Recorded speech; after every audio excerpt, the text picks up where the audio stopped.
It's Thrifty Thursday, and today we're talking about potatoes and beans. They are two locally grown foods that are nutritious and can save you a lot of money. Not just nutritious, but according to Megan Murdahl with the North Dakota Harvest Bean Growers Association, they are the most nutritious vegetables per penny. I love that one. Yeah, there was actually a research study done that examined all the vegetables that we buy in the grocery store and examined the average price per vegetable, and then it also looked at the amount of nutrients you get. And you get the most nutrients per penny with potatoes and beans. And I'm always looking for budget-friendly meals. I mean, we never have enough money, and making a big meal for your family, you want to consider that. And so look at, what are we making today? This looks like something that's going to keep you full and a great comfort food when it's cold like this. Yeah, so I have a few different ways to pair potatoes and beans together, but what I like to tell people to think about those foods is that they are your base ingredients. So there are so many different variations of potatoes and beans that you can make together. If you just think about them creatively, one thing that I really like to do is on Sunday, bake up like 6 or 8 baked potatoes, keep them in the fridge. They reheat really well. You can eat them as a baked potato, you can slice them up. It just becomes this super easy meal ingredient to have on hand. And then always buy canned beans and keep them in your cupboard. Super easy ingredient to keep on hand. One thing I hear a lot from folks is that they're worried about the sodium in canned beans, but if you drain and rinse canned beans, you reduce 40% of the sodium. So that's pretty significant. So a super cost-effective, easy ingredient to have on hand. You're not losing any flavor by rinsing off all the good salt. Well, you might. Anyway, it's good or bad. You decide if it tastes good or you want it. You know what's something interesting is that a lot of the salt that's added in there is a preservative. So if you want that salty flavor, just add a little bit at the end. Okay. Reduce that excess sodium that's not providing that flavor that you're looking for. Add a little salt before you eat it. So is one bean better than the other from a nutrition standpoint, like black or? No, so North Harvest, we represent 10 different classes of beans. The majority are grown in the Red River Valley here between North Dakota and Minnesota. So if you look at beans, on average, you get about 110 calories, 8 grams of fiber, and 7 grams of protein. So across the board, you're getting a really nice source of protein and fiber with every serving of beans. So a few of the recipe ideas that I have here, I'm a big fan of baked potato bars. I think that's a fun family meal night. It's also a great low-cost entertaining food too. So I have a bunch of different ingredients that you could set out here and have as a little baked potato bar.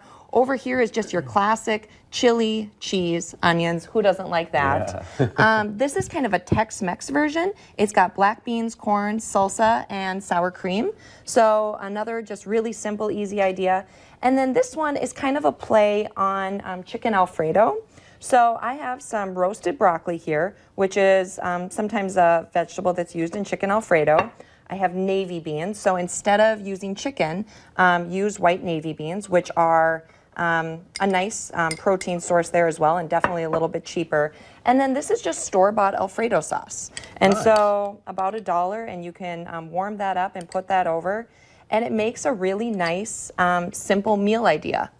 I love it. Yeah. And I want to point out too, well, this would go along because you could have frozen broccoli, right? Absolutely, and steam that up. All of this is stuff that you could pick up on your one trip to the store and kind of hold on to it, whether it's the corn over here, even the cheese, you could buy that. You've told that in the past. Just get extra cheese when it's on sale, throw it in the freezer. Because I think you never have everything you need sometimes unless you plan ahead a little bit. Absolutely, and be creative with it too. The thing that I want to stress with this is that these are just a few variations, but if you have cauliflower in the freezer, steam that up. That could be an easy vegetable to use in. If you have kids at home, one of the best ways to get kids to eat their vegetables is to give them a little bit of choice. So if you're going to the grocery store and saying, hey, we're doing baked potatoes tonight, we're going to have beans. Do you want black or white beans? We're going to have a vegetable. Do you want broccoli or cauliflower? Don't make limitless choices because then it gets out of control, but give them a little bit of parameters. And then one other thing that I wanted to show too is this is a bowl that uses all the same ingredients. And I think it's kind of funny that we see these things as kind of classic comfort foods, where this kind of seems trendy and something like, oh, it's a bowl. It's kind of the ingredients are paired together a little differently, but it's the same thing. It's all about the presentation. So you can take these common comfort foods and kind of switch them up a little bit and make it something that's kind Millennials wouldn't eat this, but they would eat that. And it's the same thing.